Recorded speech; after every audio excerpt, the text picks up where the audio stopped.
Bienvenidos a nuestro programa. El martes 6 de marzo de 2018, en la FEME de Madrid, tuvo lugar la charla La lengua judeo-española, Historia, Unidad, Diversidad, a cargo del profesor Abraham Bengio, presidente de la Comisión de Cultura de la LICRA. Les invitamos a escuchar la grabación.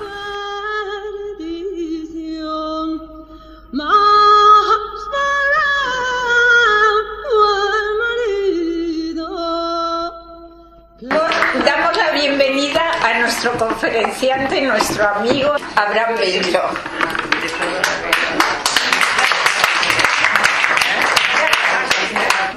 Yo quería leeros un currículum muy cortito de Abraham para las personas que no lo conocen, que hay algunas que a lo mejor no. Abraham Bengio ha nacido en Tánger, es agregado en letras, agrégé en letras clásicas, que viene a ser como doctor en letras clásicas en España, está diplomado en estudios semíticos y licenciado en lingüística general. Fue director del Instituto Francés de Madrid, ha sido también director general adjunto de Asuntos Culturales de Champagne-Ardenne, una región de Francia al este de Franche-Comté y Midi-Pyrénées, y de Rhône-Alpes, que es la gran región del Ródano.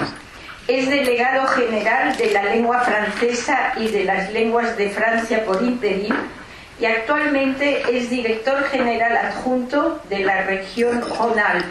Creo que se ha jubilado en 2000, creo, ¿verdad? Eso quería yo. Y ha escrito un libro en 2007, publicó Quand quelqu'un parle, il fait jour, una autobiografía lingüística en la editorial Le Passé du Vent. Es todo lo que me había mandado en su momento Sara. Creo que hay muchas cosas más y a lo mejor él quiere hablarnos de ello, pero es un placer y un honor para todas tener hoy entre nosotros, puesto que tenemos varios caballeros. Y quería recordar también que es hijo de Mari y de Moshe Bengio, que Dios los tenga en Gan-Eden, que celebramos la víspera del año estos días y que han sido grandes pioneros de nuestra comunidad. La palabra es tuya. Muchas gracias.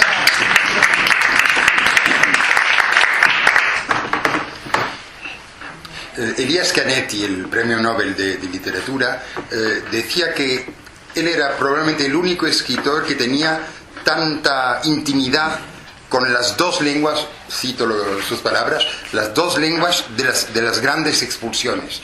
Se refería, claro, al español, él dice español, judeo español, claro, puesto que nacido en Bulgaria, Elias Canetti desciende de una familia sefardita, y por otra parte el alemán, puesto que cuando dejó Viena, huyendo de los nazis, él guardó preciosamente el alemán, toda su obra prácticamente la escribió en alemán, porque decía que no quería que los nazis prescribieran la lengua en la cual él iba a escribir.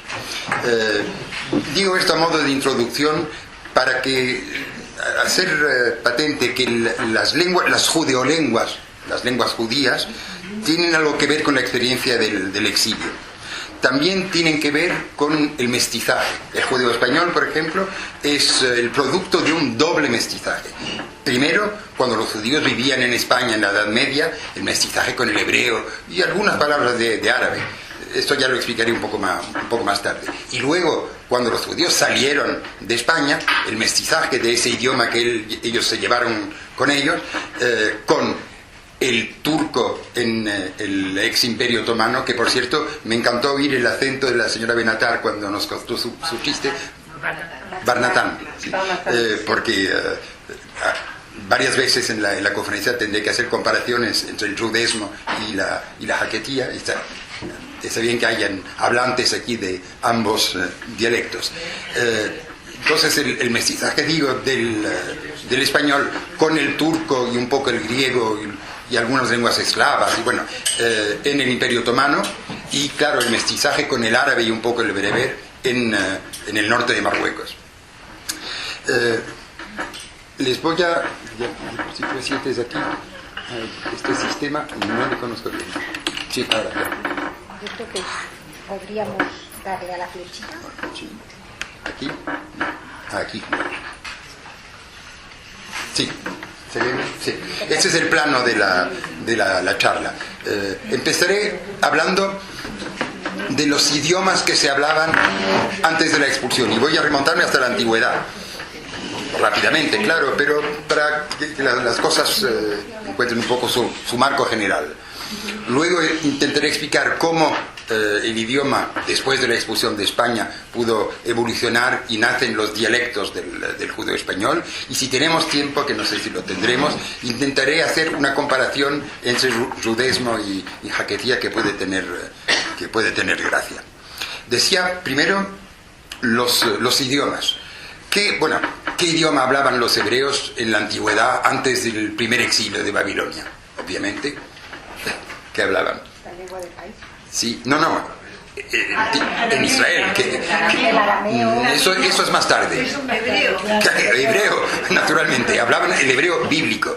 Es el único momento en que el hebreo es idioma vernáculo, o sea, el idioma de la vida cotidiana, hasta el renacimiento del hebreo en el Israel moderno.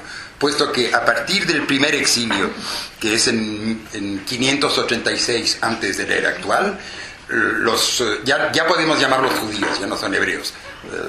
Los judíos deportados a Babilonia aprenden la gran lengua de comunicación internacional de ese tiempo, el inglés de ese tiempo, que es el arameo. Guardan, claro, el hebreo, pero como lengua litúrgica, lengua para la sinagoga, lengua para el estudio. Cuando vuelven del exilio, ya más o menos en 538 antes de la era actual, ya vuelven a Israel, pero ya no hablan hebreo. Claro que conocen el hebreo, lo utilizan, lo digo, en la sinagoga para los usos litúrgicos, pero ellos hablan arameo, fundamentalmente. Razón por la cual, por ejemplo, en los evangelios, cuando Cristo muere, cita los salmos, cita los tehilim, pero lo cita en arameo, que es el idioma vernáculo, no lo cita en hebreo. Hablan también, o comprenden también, un hebreo más evolucionado, que es el hebreo de la Mishnah. En francés decimos l'hébreu mishnik, el hebreo ya de la primera parte del Talmud.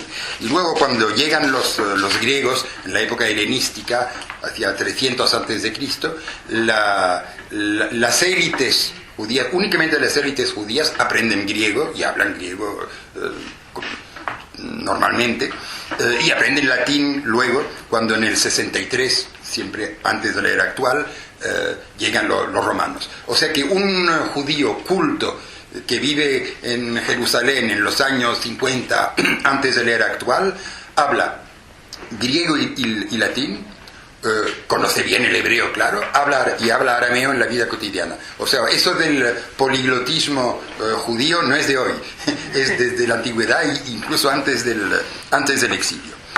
Pero luego viene la diáspora, 70 de la era actual. Los judíos se van, después de la destrucción del segundo templo, se van por el mundo entero.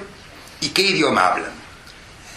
Pues hablan sencillamente, y parece una evidencia, y no lo es, porque mucha gente cree que hablan lenguas raras, lenguas judías que nadie entiende. O sea, hablan el idioma del país en el cual se encuentran. Que es la cosa más normal, más lógica, salvo que hablan estos idiomas con unas características que hacen que se distingue de la lengua de los demás. Por ejemplo, voy a tomar algunas características, las más fundamentales. La primera es, claro, la importación masiva en el idioma de palabras hebreas. Vamos a poner en España, los judíos hablan no español, porque eso sería un anacronismo. el español es una lengua moderna. Hablan los dialectos románicos en gestación, unos leonés, otros aragonés, otros catalán, otros castellano antiguo, etc. Pero para poder hablar de sus cosas, de la vida cotidiana judía, necesitan importar masivamente palabras hebreas en estos dialectos románicos. Para que nos entendamos, voy a poner un ejemplo imaginario y un poco jocoso. Imagínense que yo diga... Sara, voy a decir la verajá sobre la mezuzá, tráeme el rollo para que verifique si es kasher, y si el sofer no se ha equivocado recopiando los pesukim, no vaya yo a decir una verajá levatala, hasfe shalom. ¿En qué idioma estoy hablando? Pues obviamente en español, en este caso moderno, pero bueno, en español. Pero claro, un no judío y que no conoce gran cosa del judaísmo no se entera ni una palabra de lo que acabo de decir. Esto es lo más importante en el nacimiento de las judeolenguas. Es la impresión que tiene iba a decir un extranjero, no un extranjero, un habitante del país, pero que no es judío, cuando oye a judíos que hablan entre ellos. Hay otros fenómenos. Uno de ellos muy gracioso es el que se llama de las lenguas en contacto. Estos judíos hablan, pongamos español, pero también conocen bien el hebreo. Y entonces tienen, ¿cómo decir? Utilizan giros estilísticos, sintácticos del hebreo en el español. Por ejemplo, un ejemplo y nada más, el superlativo. Nosotros decimos en español, por ejemplo, para un rey que es muy importante, es un rey muy poderoso. Diremos de un lugar muy santo, que es un lugar santísimo. Diríamos de un cantar que es muy bonito, que es un cantar precioso, eximio. Bueno, no es así en hebreo. Y entonces, en estas lenguas, en estas judeolenguas incipientes, se empieza a hablar del rey de los reyes, superlativo hebreo, del cantar de los cantares, del santo de los santos en el templo de Jerusalén. Son superlativos hebreos.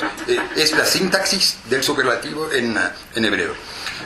Otro fenómeno es que estos judíos, pues, de un exilio al otro, van de un país al otro y traen consigo, pues, el idioma que hablaban en el país de la expulsión precedente, de donde estuvieron destinados antes.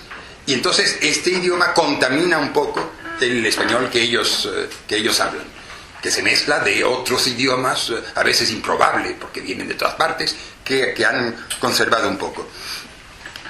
Está también el encierro en el gueto, en las juderías, en las aljamas, que hace que la lengua evolucione menos rápidamente que fuera del gueto, que en la ciudad cristiana, digamos, y por eso da una sensación de arcaísmo, incluso cuando vivían todavía en España. Y por fin está el fenómeno más evidente, más obvio para quien no conoce el hebreo, que es la transcripción escrita, puesto que todas las judeolenguas, sin excepción, se escriben en caracteres hebreos. Ya veremos que el judeo-español evolucionó de manera distinta, pero las judeolenguas, el yiddish, etc., se escriben en caracteres hebreos. Entonces, un goy que se encuentra con un texto en yiddish o en judeo-español antiguo, cree que es hebreo, si es que sabe reconocer el alfabeto hebreo, pero si se lo leen en alta voz, reconoce de pronto un alemán raro, pero alemán, un español raro, pero español, etc. Entonces, todo esto va conformando las peculiaridades de ese idioma, que todavía no es judeo-español. Es la manera en que los judíos hablaban los idiomas de los pueblos en los que se encuentran, un poco distinta del habla habitual en ese país. Bueno, y en España, llego ya al tercer punto de la primera parte. En España, pues, hay que distinguir dos épocas. La época del andaluz, desde la conquista árabe hasta, digamos, la llegada de los almohades, los fanáticos almohades que destruyen la civilización de Córdoba, lo destruyen todo. Pero durante todo ese tiempo, que va del siglo X hasta principios del X, 900 y pico, hasta 1148, los judíos en esa parte de España, en el andaluz, hablan fundamentalmente árabe, que es la gran lengua internacional también de cultura de ese tiempo. Claro que comprenden el hebreo, que lo utilizan en la sinagoga, como el hebreo míshnico también, como ya el hebreo medieval, el hebreo míshnico ha ido evolucionando también, pero eso es para el estudio, para los intercambios intelectuales. En la vida cotidiana utilizan el hebreo y el árabe, y escriben en árabe. Maimónides escribe en árabe generalmente. Únicamente escriben en hebreo las poesías litúrgicas que se van a recitar en la sinagoga, etc. Pero si no, fundamentalmente hablan árabe.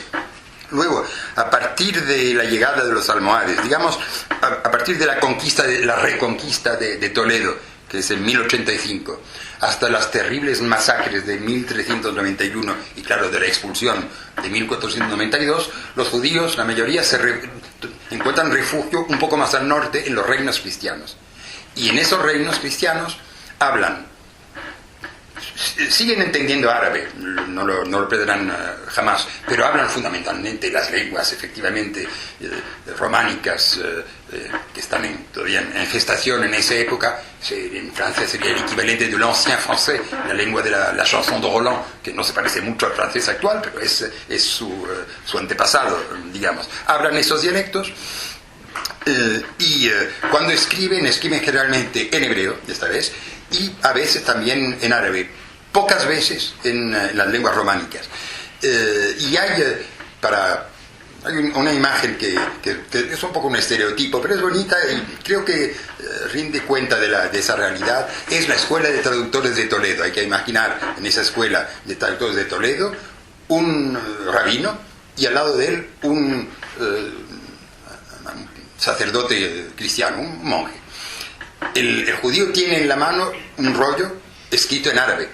Es toda la literatura y la filosofía árabe a través de la cual se ha transmitido la filosofía y la literatura griega, que ya no se estudiaba griego en Europa en ese tiempo.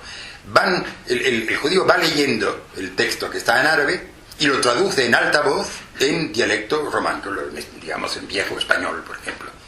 Y el monje que lo está escuchando lo oye en español y lo transcribe en latín, porque no se escribe español en ese momento, en esa época. No es una lengua literaria, no es una lengua para la cultura, para los intelectuales. Lo traduce en latín. Así es como la cultura griega, a través de los árabes, pasa al latín, pero con un intermediario importante, que son los judíos, que eran los únicos que entendían árabe. El monje sabe latín, sabe obviamente su idioma vernáculo, pero no sabe árabe. Y es el judío que hace la transición.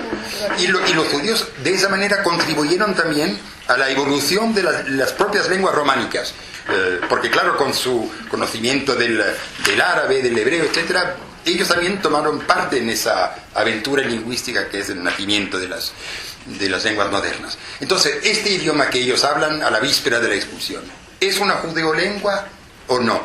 Es cuestión de matices. Podéis considerar una cosa u otra. El problema es, ¿se les entiende? Mayoritariamente sí. Se reconoce que no son de los nuestros, diría un cristiano, que son distintos. Pues claro que sí, por las palabras árabes, por el acento, por todo lo que queráis. Entonces, eso es el embrión, digamos, de las judeolenguas. Pero se nota porque, por ejemplo, los judíos utilizan, como he dicho, muchas palabras hebreas con su fonología, con, digamos, su fonética hebrea. Entonces introducen en su habla la ayin, la het, la he. Entonces un cristiano que no sabe hebreo y que les oye hablar y que de pronto oye una palabra en hebrea con un ayin, con una het, le suena raro, claro. No únicamente no lo entienden, sino que la fonética les resulta rara. Eso es el estadio en que se encuentra el idioma en el momento de la expulsión. Todavía no es judeo-español, ya vamos a ver por qué, pero ya no es exactamente los idiomas románicos que se hablaban en España en ese momento. Entonces llegamos a la segunda parte, la llamé el exilio en el exilio, porque, como decían humoristas judíos, los judíos, bueno, los que venimos de Tánger o que venimos de Istambul o de Salónica, hemos vivido 3 exilios. Como todo el mundo, la diáspora, el exilio de Jerusalén, luego el exilio de España, que durante siglos y siglos y hasta hoy lo hemos llevado como no diría yo como un luto, tampoco hay que exagerar, pero en fin, como una nostalgia, un recuerdo, que eso no es un fenómeno universal. Yo conozco pocos judíos polacos que tengan tal nostalgia de Polonia, para decirlo, y con razón. Y con razón. La nostalgia de España es una cosa, y bueno, y los judíos oriundos, yo diría que de Tánger o del Imperio Otomano, guardan la nostalgia también de esa civilización judeo-española nacida en los Balcanes o en el norte de Marruecos, con el idioma y toda la cultura que esto conlleva. Y entonces, el exilio en el exilio es el momento en que los judíos salen de España expulsados, se van por todo el Mediterráneo, y ellos venían no con su idioma, con sus idiomas. Repito que unos hablaban, llamémosle judeo-catalán, judeo-aragonés, judeo-leonés, judeo-castellano, y todo eso acaba fundiéndose en un idioma único, lo que, para ser pedante un segundo, llamaríamos una koiné, una palabra griega que significa común. Por ejemplo, cuando Alejandro Magno conquista Grecia, cada ciudad griega hablaba su idioma, no su idioma, su dialecto. Todo era griego, pero dialectos muy diferentes. Y a partir de la conquista de Alejandro, esas lenguas fusionan en un griego, que es el antepasado del griego moderno, que se llama la koiné. Y este fenómeno existe en todas partes. Cuando la Academia Catalana o la Academia Vasca quiso decidir qué idioma iban a enseñar, porque había muchos dialectos vascos. Hay muchos dialectos catalanes. En Lleida no se habla exactamente como en Barcelona, como en Tarragona, etc. Entonces decidieron unificarlo.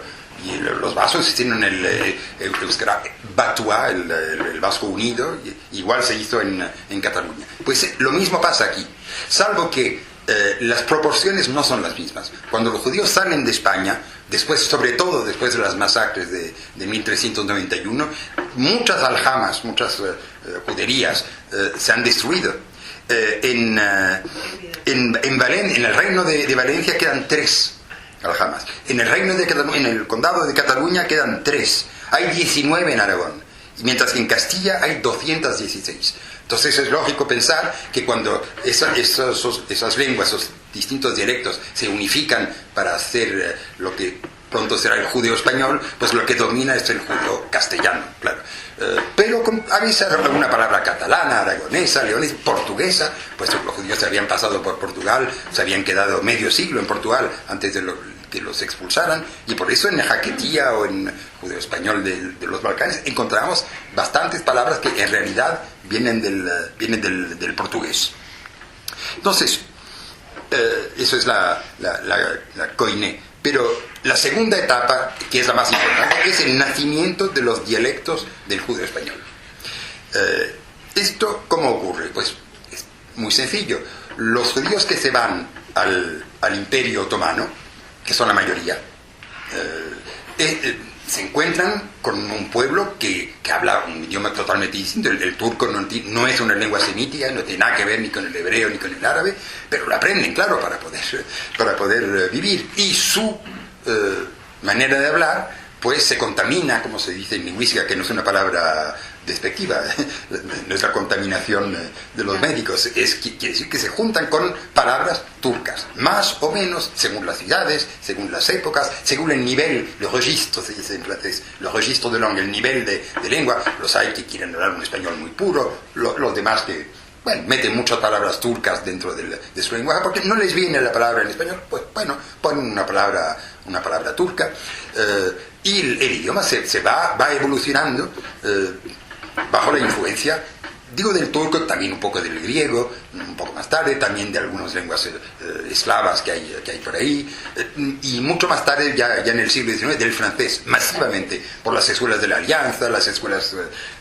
francesas, la Mission Laïque francesa, etcétera, que hace que cuando oyes a un turco, entre comillas, quiero decir, un judeo español de los Balcanes, hablar su idioma, muy a menudo encuentras palabras francesas, porque son las que aprendió él o su madre o su abuela en la escuela. De la misma manera, los judíos que se fueron a Marruecos, no al principio al norte, sino a Fez, Mequinés, pero esos se mezclaron con la población judía local y desaparecieron como cultura. No desaparecieron del todo, no puedo meterme en esto, no hay tiempo, pero si van a Fez, si saben muy bien árabe, que no es mi caso, y prestan atención, verán que en la lengua de los árabes de Fez hay muchas palabras, muchas, que vienen del español. El problema es que no se reconocen bien porque se ha adaptado a la fonética árabe, en fin, hay que saberlo. Pero no son palabras árabes y cuando se pone un poco de atención se ve que son palabras españolas. ¿De dónde vienen? Vienen o de los judíos españoles que llegaron después de la expulsión o de los moriscos, claro, expulsados un siglo más tarde, que también se fueron, por ejemplo, a Marruecos, trayendo ellos también, traían su español y mezclaron palabras españolas en su árabe de Fez. Pero bueno, en las comunidades que sí quedaron en el norte de Marruecos, fieles al español que habían traído de España, o sea, en Tetuán, en Tánger, en Larache, en Azila, en Alcázar Quibir, en Ceuta y en Melilla, los presidios españoles, también en Gibraltar y curiosamente en Orán, que no está en el norte de Marruecos, sino en Argelia, pero muchos judíos habían ido a Orán directamente y sobre todo muchos más vinieron de Tetuán, en un momento en que la vida era muy difícil en Tetuán, sabía que se iban a las Américas, etc., pero muchos se fueron a Orán y conservaron su idioma, la jaquetía que hablaban en Marruecos. Estos son, y aquí vamos a pasar a la diapositiva siguiente, lo que llamaría yo los dialectos del español, del judío español. El judío español es el nombre genérico de la lengua, que hace que en realidad un judío de los Balcanes y un judío de Tánger, si hablan juntos, se entienden, sobre todo si son un poco inteligentes y que el de los Balcanes sabe que mejor no meter demasiadas palabras turcas porque si no el otro no va a entender, y si el de Marruecos sabe que mejor no meter demasiado árabe porque claro, un turco no tiene ninguna razón de conocer el árabe, se entienden. Claro, cada uno considera que el otro tiene un acento gracioso, raro, no reconocen ciertos giros, etc. Se entienden. Son dos dialectos que no tuvieron bastante tiempo para divergir, se puede decir en castellano, divergir lo suficiente como para ya no ser intercomprensibles. En un caso por la Shoah, puesto que el exilio de Turquía y la Shoah en Grecia, y por lo de Marruecos, bueno, porque nos fuimos por varias razones, y esos dos idiomas no tuvieron bastante tiempo para ser idiomas separados. Siguen siendo dialectos del mismo idioma, el judeo-español, pero son muy distintos, se reconocen inmediatamente. Entonces, el judeo-español de los Balcanes se le llama judeo-español oriental. El nombre más clásico para decir es judesmo, pero también lo llaman judío, jidio, español, españolico, y en turco lo llaman yahudice, o sea, la lengua de los judíos, que es lo mismo que decir judesmo, pero en turco. El judío español de Marruecos es el judío español occidental, se llama la jaquetía, que se puede escribir de mil maneras, de ponerlo aquí, jaquetía, jaquetía, jaquetía, jaquetía, y que en Orán llaman tetauni, justamente por la razón que les dice, por los que venían de Tetuán, pues hablaban tetauni, decían, que es más y menos que la jaquetía, probablemente con más palabras francesas, porque claro, encontrándose en Orán, en un país de habla francesa, pues eso. Entonces, hay una palabra, bueno, viene en la diapositiva, no es ninguna sorpresa. Hay una palabra que todavía no he pronunciado, y igual alguna de vosotras les extrañará. Es la palabra ladino. Entonces, vamos con ello. Si no tienen si lo que recuerdan de esta pequeña charla mañana es una sola cosa, que sea esta. Porque eso sí, primero, todo el mundo no lo sabe, y segundo, es objeto de discusiones, aún hoy en día. Entonces es interesante. La palabra ladino tiene 3 sentidos, con lo cual empezamos mal, porque si no precisas inmediatamente a qué sentido te refieres, pues hay problemas de malentendidos, etc.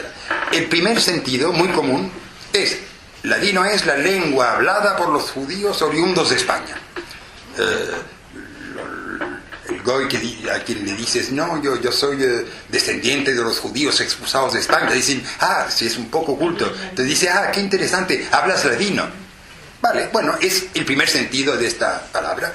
En ese sentido, científicamente, creo que hay que preferir judeo-español. Ya veremos por qué. Porque si no, nos mezclamos con los demás sentidos. Segundo sentido de la palabra, muy frecuente en Israel, está aquí todavía, sí, muy frecuente en Israel, es variedad de judeo-español hablada en el ex imperio otomano.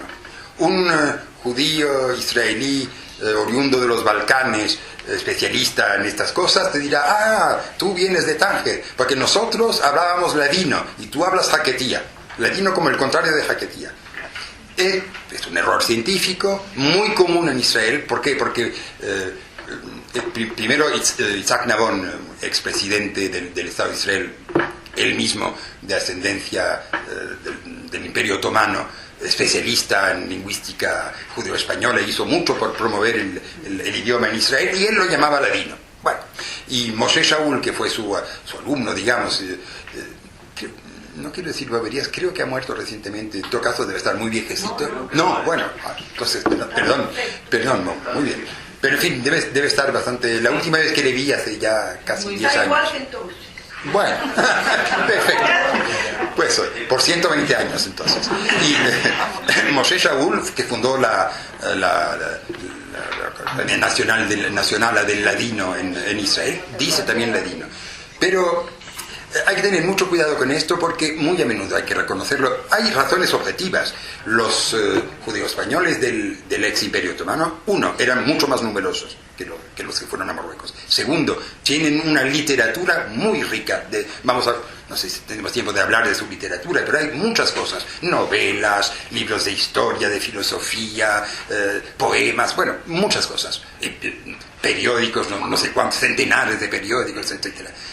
Mientras que nosotros, los del norte de Marruecos, no tenemos, somos menos numerosos y no hay literatura en judeo-español. Se puede explicar, no es que fuéramos más tontos o más atrasados, es sencillamente que estábamos tan cerca de España que cuando un intelectual tangerino o tetauni quería escribir un libro, lo escribía en español moderno para que le entendieran todos, y porque le parecía menos vulgar. Había una especie de... ¿sí? No tuvimos imprenta, la única imprenta que hubo, me parece que el pez se quemó. Sí. En los 16. Sí. Y al no tener imprenta no tuvimos literatura escrita. Exactamente. Yo no conozco más que a un solo escritor, se puede decir escritor, en jaquetía. No sé si alguno conoce, sí, muchos de vosotros. Exactamente, es Sori Levi, que está muy malito. Él sí sé que está muy malito porque tengo... Sí, pero él ahora vive en Toronto, vivía en Montreal, y no empezó a escribir realmente en jaquetía, más que después de que dejó Tánger y Tetuán donde vivía. O sea que el único escritor de jaquetía que tenemos escribió en el exilio, y en fin, es poco para hablar de una literatura. Entonces, por todas estas razones, los judíos españoles del Imperio Otomano, consideran la jaquetía como un poco de superioridad, un poco de distancia, sobre todo los de Israel. Por eso insisto en que, cuidado, el segundo sentido, oponiendo ladino a jaquetía, realmente no es válido. Para hablar del idioma común hay que decir judeo-español, me parece, y para hablar del idioma que se hablaba en los Balcanes hay que decir judaísmo, que era el nombre que se usaba en ese tiempo allá.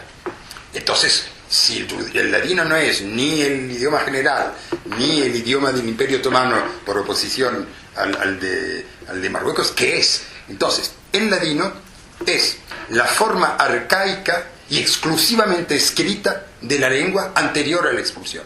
¿Por qué? Porque cuando los rabinos, todavía en España, querían explicar a las mujeres, por ejemplo, que no iban a la escuela y que no sabían hebreo, por consiguiente, querían explicarles la Haggadah de Pesa, la Megilá de Esther, los Pirkei Avot, libros fundamentales de la sabiduría, de la cultura judía, se la traducían al español. Pero claro, eran textos sagrados. No se podía traducir de cualquier manera, literariamente. Traducían de manera servil, de manera esclava, sierva, digamos. Quiere decir que a una palabra hebrea hacían corresponder una palabra española. A la siguiente palabra hebrea, una palabra española. Y eso es imposible de hablar. El conjunto constituye una jerga imposible. Es un vocabulario español plasmado en una sintaxis hebrea. Esto, Hayim Vidal se fija, que también está muy viejecito, decidimos, muy bien. Le hicimos un homenaje en París hace unos 2 o 3 meses, pero ahí está, con sus 90 y pico de años y al pie del cañón, sigue batallando por lo suyo. Sí. Y Hayim Vidal se fija, a esto lo llama judeo-español calque, el judeo-español calco, porque es como un calco del hebreo. coges el hebreo, pones las palabras en español, guardando la misma forma sintáctica. Él lo llama judeo-español calco, y en su versión un poco extremista, no me oye, ¿no? No. En su versión un poco extremista, él dice que el ladino es eso, es el judeo-español calco, y se acabó.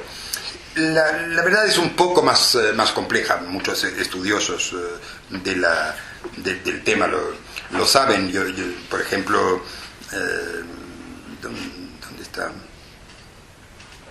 Ah, sí, bueno, el profesor Jacob Ventolila, por ejemplo, hablaré de él un poco más tarde, dentro de un ratito, dice que no, que el ladino es la forma escrita del judeo español, tal como se practicaba en España antes de la expulsión, y por lo tanto, esto es lo más importante, por lo tanto, en esa forma no se encuentran ni palabras turcas, ni griegas, ni palabras árabes, ni bereberes, puesto que es antes de la expulsión. Se encuentran algunas palabras árabes, porque en español hay palabras árabes, sencillamente, en el español normal. Ya habían influencias árabes, claro, en el idioma, pero nada más. Entonces, es un español muy puro, es un español muy, ¿cómo decir?, arcaico, vamos a ver por qué, pero muy puro. Eso es el ladino. Y entonces, veis que es una acepción, como decir, un modo de ver las cosas un poco más amplio que el del Haim Vidal Sefija. Yo diría que el judeo español calco, el de Sefija, esa transplantación del hebreo al español, es una de las formas del ladino. Litúrgico. Se puede decir litúrgico. Palabra para no exactamente, litúrgico. La Torá. Exacto. Y luego daré unos ejemplos.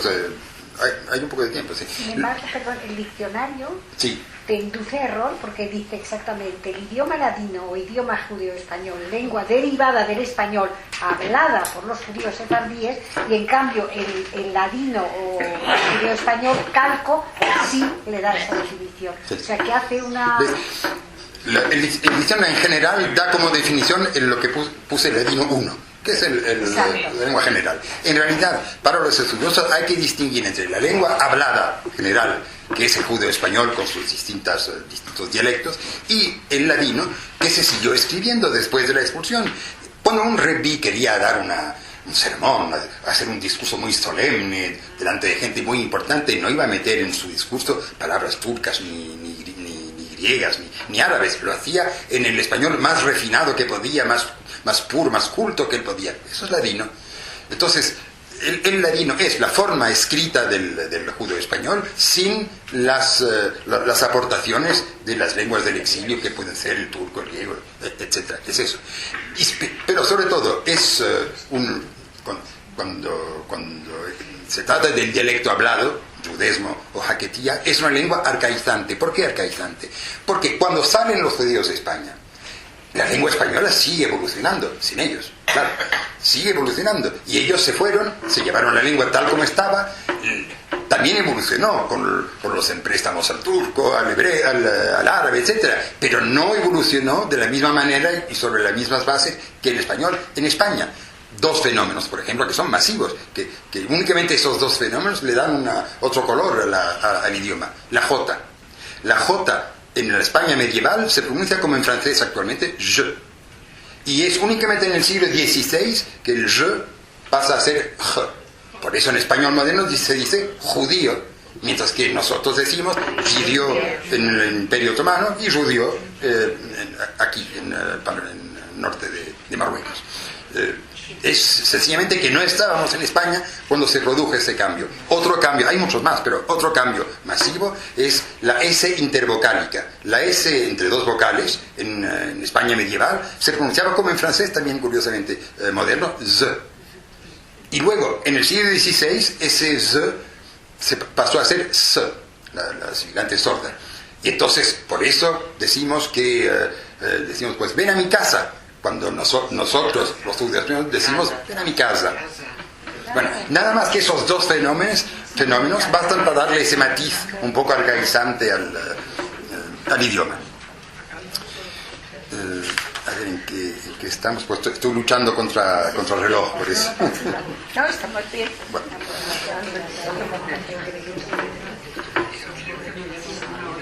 Entonces, justamente para entender mejor esto del ladino y del judío español, calco litúrgico, que es lo mismo, vamos a ver algunos ejemplos que tienen gracia.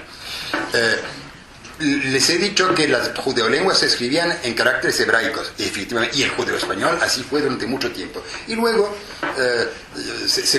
nos pusimos a escribir judeo español en caracteres latinos, que es otro problema, del cual intentaré decir algunas palabras. Pero aquí tienen, por ejemplo,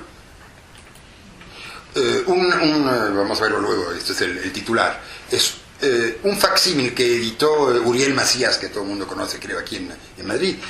Uriel Macías editó en el 99 un facsímil de la paráfrasis caldaica que se publicó en Ámsterdam en 1712, del Pirkei Avot, el Tratado de los Padres. Y aquí tomé un ejemplo, podría haber tomado cualquier otro. Dejad el hebreo, lo que me interesa es el español. No busques grandeza y no codices honra más que tu estudio. Hace. Y no desees a su mesa de los reyes, que tu mesa mayor que su mesa, y tu corona mayor que su corona. Y fiel el Señor de tu obra, que pagará a ti premio de tu obra. Esto es judeo español, calco litúrgico. Esto no es español. Si en clase de español alguien en sus deberes escribe esto, le van a poner rojo por todas partes, porque hay sin fin de errores sintácticos en español moderno, pero es sintaxis en hebrea. Otro ejemplo que también tiene... ¿Qué hago es este, por favor? ¿Perdón? ¿Qué Pirkei Avot es este? ¿Quieres la referencia? Lo tenía en alguna parte. Creo que es el capítulo 6, párrafo 6 del Pirkei Avot. Al Tevakesh Gedolá, etc. ¿Pero de qué Pirkei Avot?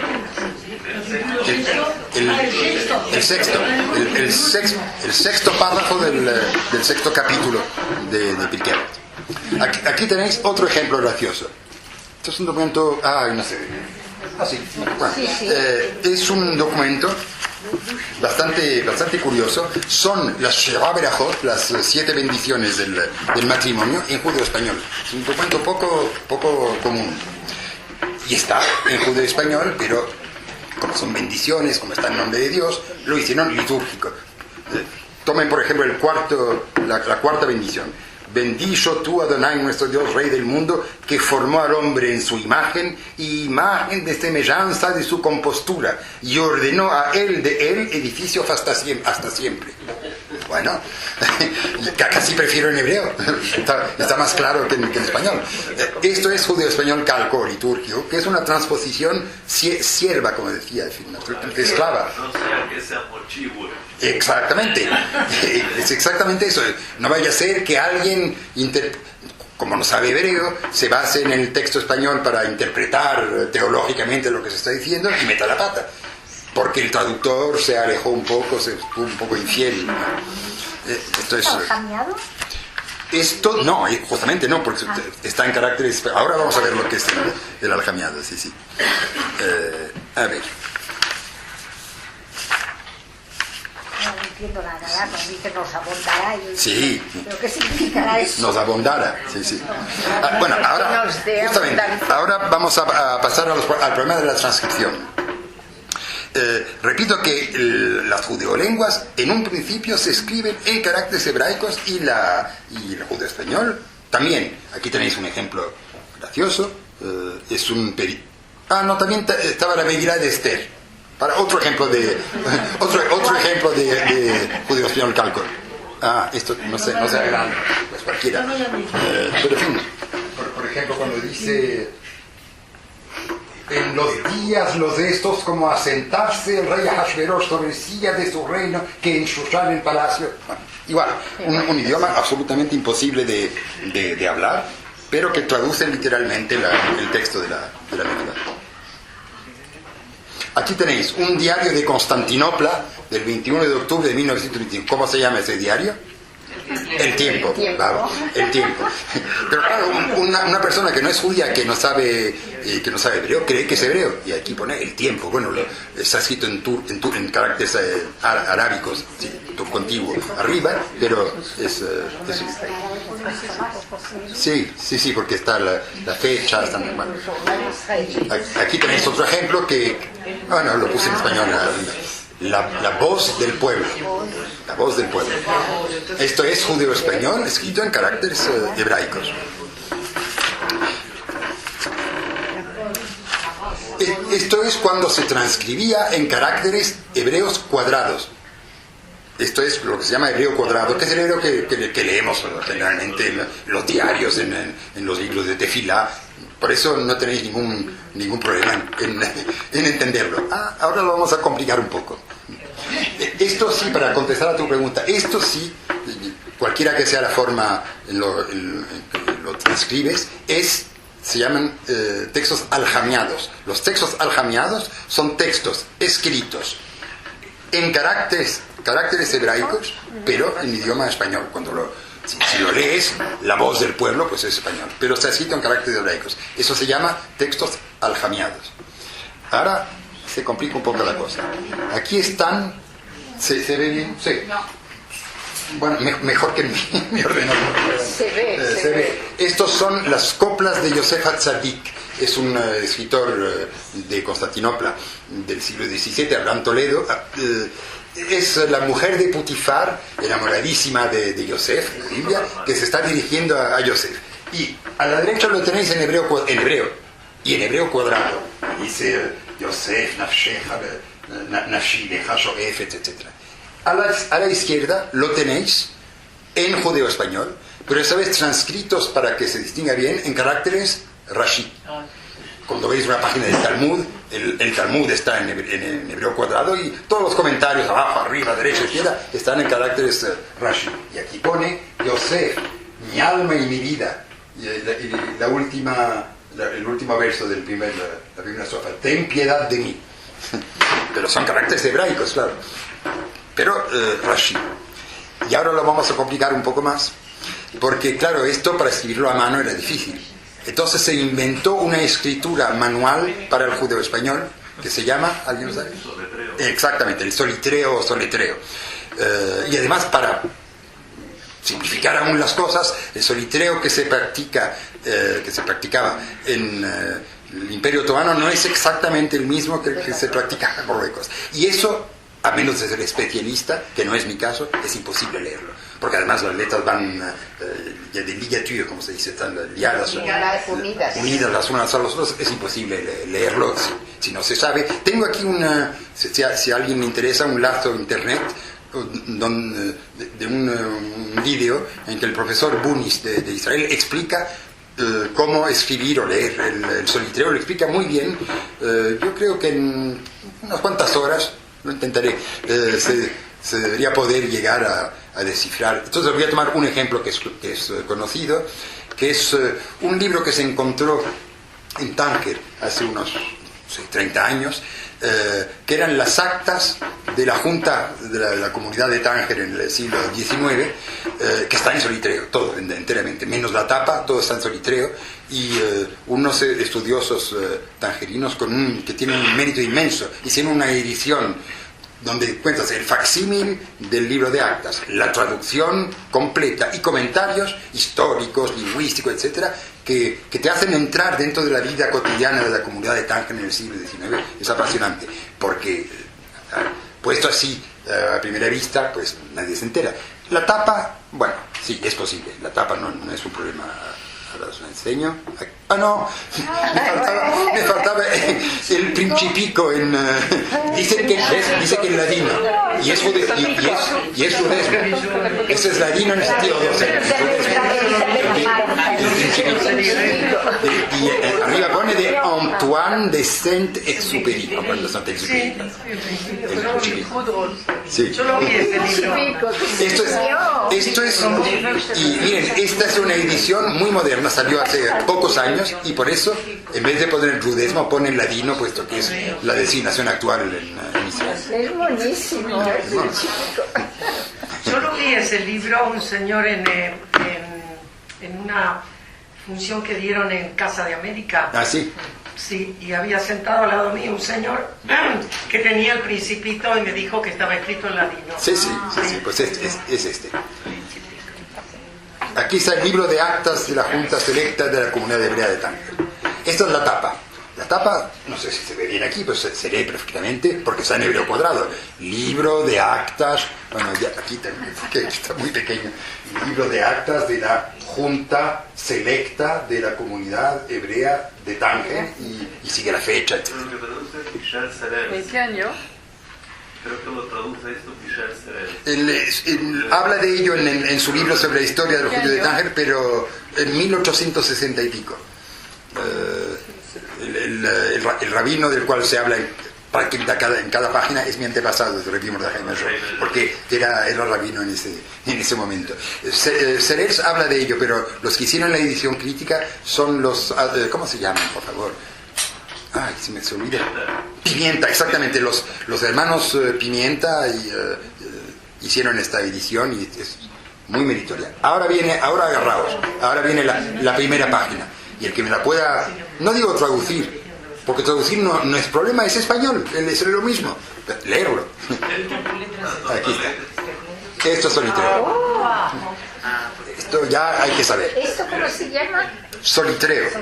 Solitreo es un texto aljamiado, o sea, un texto en español pero escrito en caracteres hebraicos, salvo que no usa los caracteres cuadrados ni Rashi, sino que usa una manera de escribir cursiva para ir más rápido. Pero se parece al hebreo moderno. Sí, Rashi Light, sí, Light con ligaturas. Pero se parece un poco al hebreo moderno. Bueno, el hebreo moderno, Hay algunos caracteres que son iguales. la estructura cursiva en hebreo moderno deriva de Rashi. No es exactamente, pero deriva de Rashi. Cuando a principios del siglo, finales del 19, principios del 20, se quiso hacer del hebreo una lengua realmente vernácula, hablada todos los días por todo el mundo, pues había que encontrar un método de escribirlo de una manera fácil, porque si tienes que ponerte a escribir en hebreo cuadrado, eso es, ni como los egipcios son los jeroglíficos, no acabaras. Entonces hicieron ese alfabeto cursivo que deriva del Rashi, no sé por qué hay unas diferencias, pero... Mira, mi abuelo Mateo, Sí. tenía un libro de contabilidad escrito en sobre Sí. Claro. Copiador de cartas. Sí.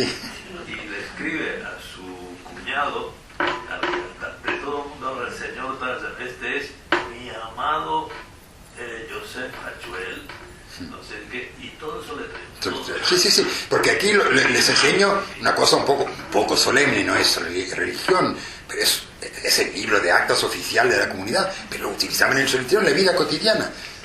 Mi antepasado, Rabbi Mordechai Menshov, hablaba un árabe perfecto, y obviamente sabía perfectamente hebreo, hablaba español, no hablaba francés, y cuando escribía así. Y bueno, se lo traducían, se le ayudaba, pero era la manera habitual de los judíos de ese tiempo. Y igual en el ex imperio otomano, salvo que la escritura no era exactamente la misma, pero en fin, es la misma familia, digamos, de escritura.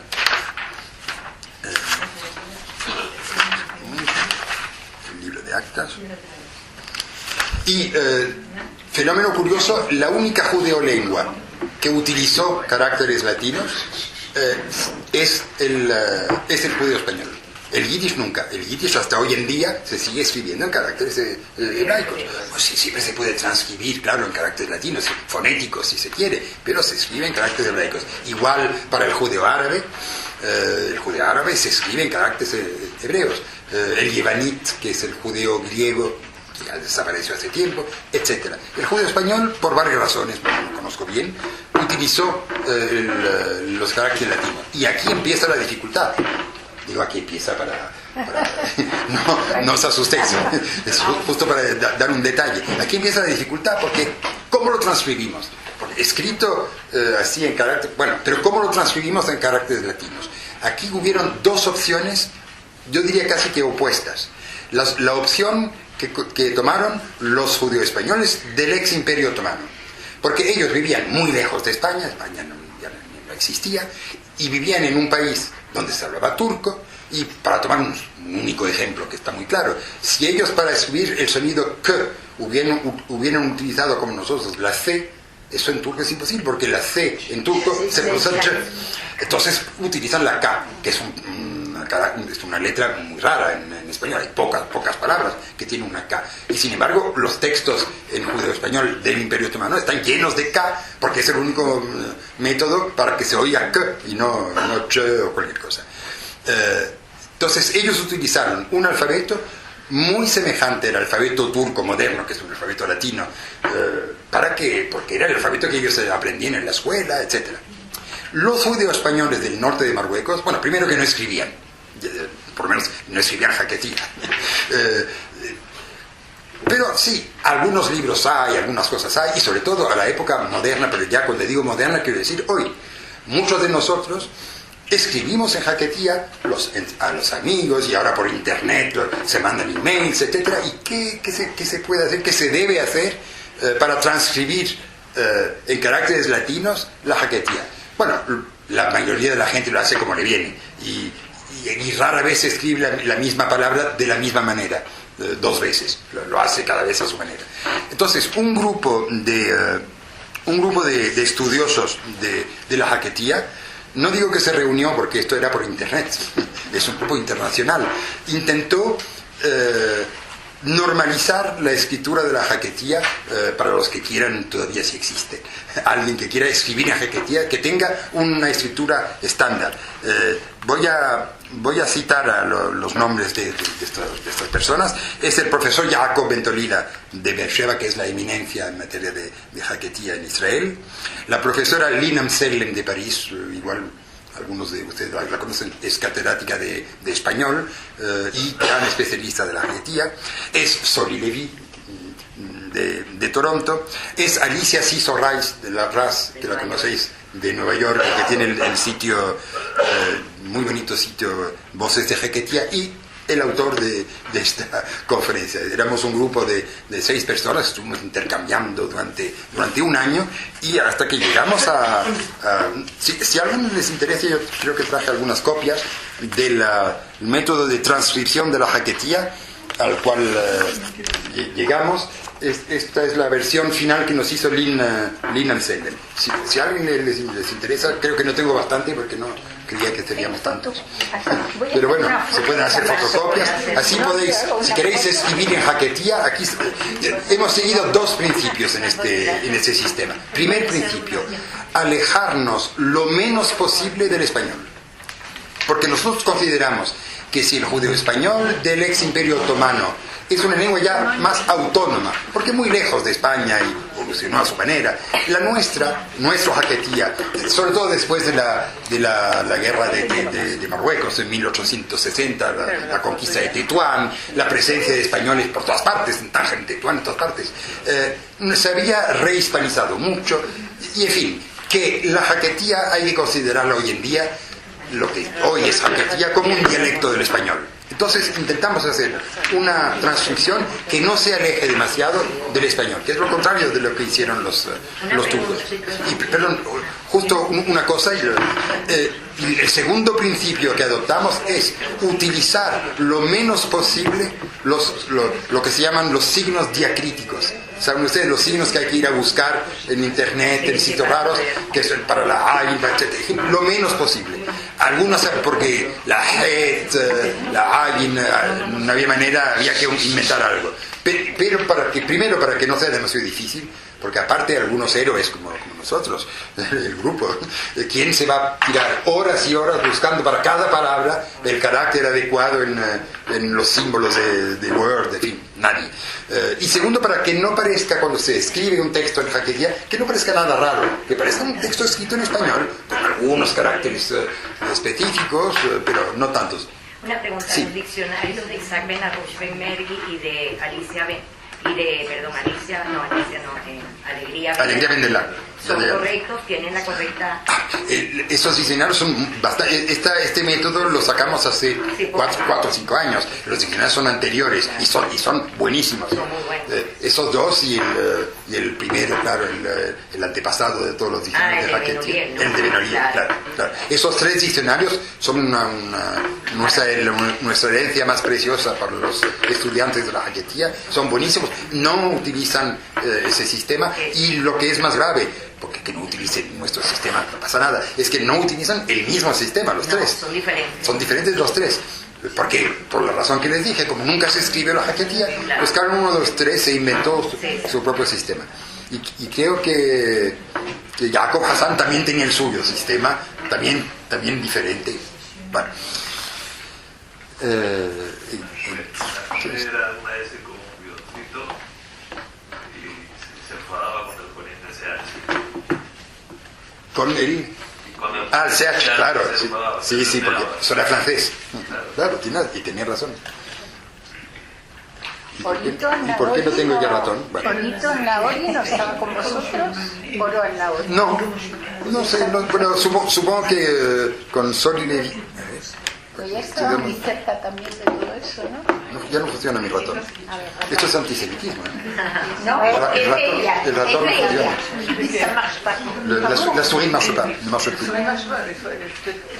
Et moi je veux bien le faire à... C'est celle-là, non? A ver. Absolument, oui, je la vois. Non, c'est bon. No. Bueno, esto está conectado con internet, ¿o no? No hay internet. Porque tenía, pero hay que ir a buscarlo en internet. Tenía unos textos en judaísmo del Imperio Otomano y otros textos en Hacketía para que notéis la diferencia al oído. Los de Hacketía, aquí muchos lo conocen, eran las famosas cassettes de Esther Aflalo, que la conocéis, y los textos en judaísmo eran de un coloquio donde habían unas personas mayores de habla judeo-española de los Balcanes, y era precioso porque se nota el acento. Pero aquí tenéis un cuento, por lo menos que oigáis, me vas a perdonar mi acento en judaísmo, no es muy bueno. Estoy impresionada, no solo de su sabiduría, sino de todo lo que uno aprende. ¿Y qué persona es usted que Dios le... Gracias.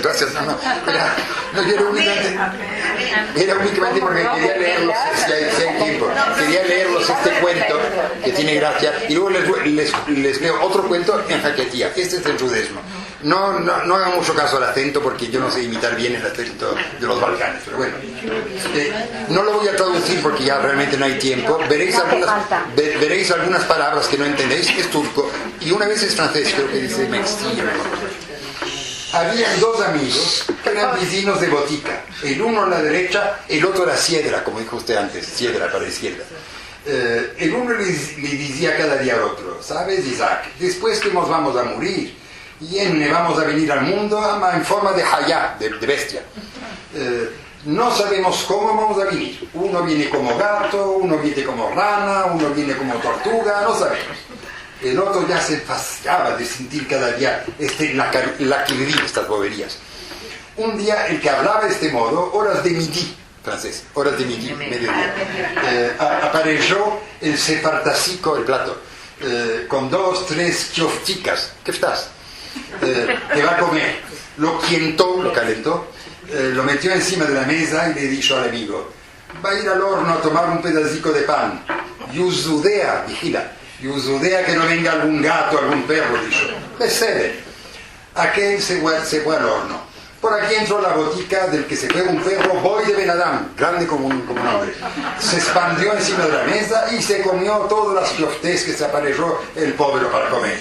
Y aquel que viene con el pan en la mano: Isaac, ¿no te comenté cuántas veces que Yuzudees? Dijo: ya viste que entró Joya Perro, un perro enorme, y se comió las fioftés. Pasha, le dijo el amigo, tú no me dices cada día que vamos a venir otra vez al mundo en forma de hayotes. Puede ser que es tu padre que vino. Por esto lo decís que se coman las fioftés. Me dice: no. No está mal. Y aquí, para terminar prácticamente un cuento en Haketia, que viene en el libro así.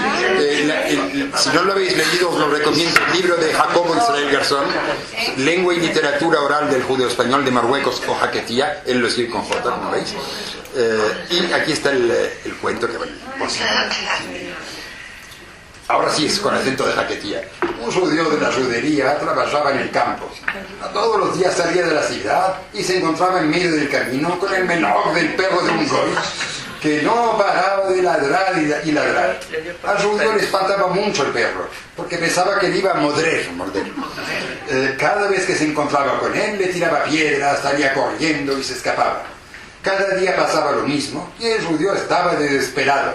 Un día encontró al repí, le dijo: repí, tengo la vida amargada con el perro de un goy que no para de ladrar cada día en el camino. Yo le tiro piedras y corro mucho y así me escapo y no me modre. Voy a dar un librito de Tejelim. Tú méndalo cada vez que te ladre y el Dios te escapará de todo mal. Al día siguiente llegó el judío todo ensangrentado y le dijo al repí: repí, esta mañana me encontré con el perro del goy. Empezó a ladrar y yo abrí el libro de Tehilim y me empecé a mendar. Y el perro corrió detrás de mí, me modrió muchas veces, me mató. Y tú, le preguntó el repí, ¿le tiraste las piedras? No, yo solo vendí Tehilim. Al bobo, respondió el repí. Hay que hacer las dos cosas, piedras y azúcar. No tenía tanta fe en verdad. Nos habías mandado a la familia también uno del el sol y el viento, que sí. Quieren ver quién es más poderoso. No, eso es otra cosa. Esto es por eso lo mencionas, es un amigo mío que es etnolingüista y utiliza, está calibrado internacionalmente, eso no lo inventó él. Él utiliza una fábula de Esopo sobre el viento y el sol. Es una fábula de Esopo muy corta. Y esa fábula de Esopo, en el mundo entero, busca gente que lo traduce a cualquier idioma inverosímil del Amazonas, a uno de los 650 dialectos de India, a uno de los 28 dialectos de Nueva Caledonia, etc. Y una vez me llama y dice: oye, ¿tú conoces de alguien que podría traducirlo al judeo español? Digo: mira, yo te lo puedo traducir a la Haketia. Si buscas a alguien que te traduzca al judaísmo, conozco gente, la asociación aquí estamos, etc. Pues pónmelo en judeo español. Entonces lo hicimos juntos con Lina Selem y lo hicimos exagerado. O sea, que pusimos, cada vez que podíamos poner una palabra hebrea o árabe o algo raro, lo poníamos para que sonara exótico, porque la fábula era muy fácil traducir al español contemporáneo con algún que otro cambio, pero lo hicimos muy especial y a él le encantó, naturalmente, y eso lo grabamos. Y ahora se encuentra en internet una fábula de Esopo en Haketia. Bueno, tenía una tercera parte en el tiempo de comparación gramatical. De eso os escapáis, por lo menos, de la comparación gramatical entre judaísmo y Haketia. Únicamente dos cosas, dos detalles, porque son graciosos y dicen bien las cosas. El judeo español de la Haketia, en general, coge palabras árabes, por ejemplo, y les pone un sufijo, las declina o las conjuga como si fueran palabras españolas. Coge la palabra dur en árabe para pegar y hace darbear, darbeado, etc. El judeo español de los Balcanes generalmente hace lo contrario. Coge una palabra que puede ser española, puede ser hebreo, pero en fin, del judeo español, y le pone un sufijo turco. Por ejemplo, el señor que fabrica las matzot se llama el masají. O sea, coge la palabra en judeo español, matzá, que no es español, pero un judeo español la entiende perfectamente, es la matzá, y le añade el sufijo ji, que en turco significa el que hace algo, la persona que hace algo. Eso es un ejemplo. Maker. Sí, matzah maker, exactamente. No es matchmaker. Y otro ejemplo, y realmente es el último que les doy, es los casos en que una palabra española antigua se conserva en judeo español, pero le hacen competencia palabras venidas de los otros idiomas. Y entonces tenemos así, por ejemplo, verdura, palabra española que se conserva en español contemporáneo, y que existen en ambos dialectos del judeo español. Se puede decir en jaquetía verdura, los de los Balcanes dicen vedrura más bien, pero bueno, es la misma palabra. Pero cada uno de esos dos idiomas añade en competencia otra palabra. Es los del norte de Marruecos utilizan una palabra venida del árabe, hodra, la sopa de 7 hodras, que es la misma palabra, sí. En árabe hodra significa verde. Bueno, la hodra, mientras que en judaísmo utilizan la palabra zarzaba, que es la misma palabra, lo verde, la verdura, pero en turco. Esto es un fenómeno muy frecuente. Entonces, es fácil, si tú eres un poco leído y quieres que te entienda el otro, pues no utiliza zarzaba ni hodra, utiliza verdura, que lo va a entender perfectamente. Existe también, para neutralizar las diferencias que hay entre los dos idiomas. Y de la misma manera, en la jaquetía, en el judeo español, hay palabras árabes. En jaquetía se conservan exactamente los sonidos, la fonética del árabe. Es natural, puesto que los judíos vienen a Marruecos, se encuentran en un país donde se habla una lengua semítica bastante próxima al hebreo finalmente, y en todo caso hablan árabe. Entonces cuando meten palabras árabes, pues las ponen con la pronunciación que oyen en la calle, que es la pronunciación normal. En Turquía no se habla árabe, pero hay palabras árabes en turco. ¿Por qué razón? Porque los turcos son musulmanes, leen el Corán y necesitan poner palabras árabes en la lengua turca para hablar de cosas litúrgicas. Pero claro, lo hacen con fonética turca. Y cuando el judío español de los Balcanes utiliza una de esas palabras, lo hace con la fonética turca, y es la misma palabra árabe, pero con dos pronunciaciones distintas según pasa por el turco o viene directamente del árabe. Había muchísimos ejemplos de estos que dar.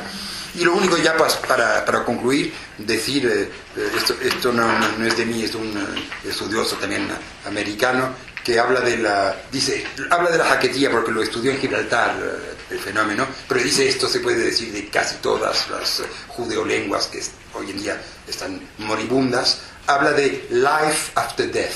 Dice que es un fenómeno de life after death, de vida después de la muerte, que no es la muerte, puesto que es la vida después de la muerte, es la situación en que se encuentran las judeolenguas hoy en día. No, están moribundas. ¿Quién puede creer que el día de mañana nuestros nietos, tataranietos van a hablar jaquetía por las calles, escribir tesis directamente en jaquetía? Eso ya no existe.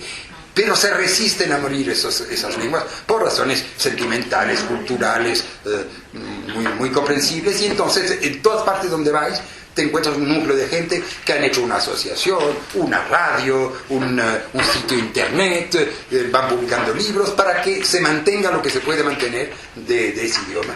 Por eso los judeoespañoles de los Balcanes de París fundaron una asociación que se llama Aquí Estamos, que es muy bonito nombre para decir que bueno, ha pasado todo lo que ha pasado, hemos sufrido mucho, el idioma ha ido decayendo, etcétera, pero aquí estamos. Y esa será mi conclusión. Aquí está.